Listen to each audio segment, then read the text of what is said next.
जब जब धरी की देह रे जग में स्वामी आऊं।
जवाब दियो है चतुर्भुजी भगवान दादा अट्टा पे खड़े।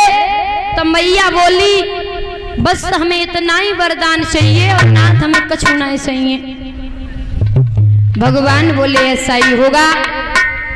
देखिए दादा, राजा उत्तान पात की 2 शादियां हुई थी तो ध्रुव की भी 2 शादियां हुई थी। ध्रुव की पहली शादी प्रजापति सुकुमार की पुत्री भ्रमी के साथ में 2 बेटा है, कलप और वत्सर। दूसरी शादी वायु पुत्री इला के साथ में एक बिटिया है रतन का और बेटा है उत्कल। 4 संतानें हैं दादा। ध्रुव की 2 शादियां ध्रुव ने करी थी। राजा उत्तान पात ने ध्रुव को राज दियो, वन में तपस्या करने के लिए चले गए। 36,000 वर्ष तक ध्रुव ने तपस्या करी है। उसके बाद में दादा अपने बेटा उत्कल को राज देकर के ध्रुव भी वन में तपस्या करने के लिए चले जाते हैं।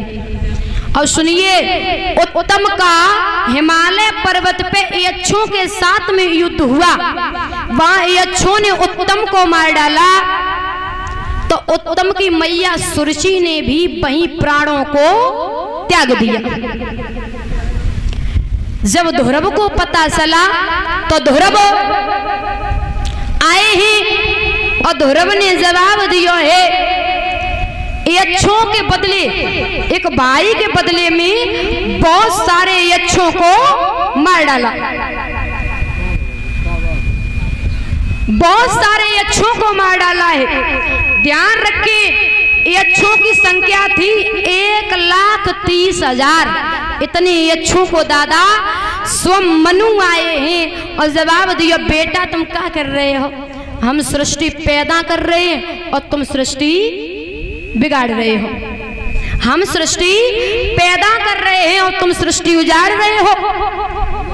दादा याद रखना, जवाब दिया है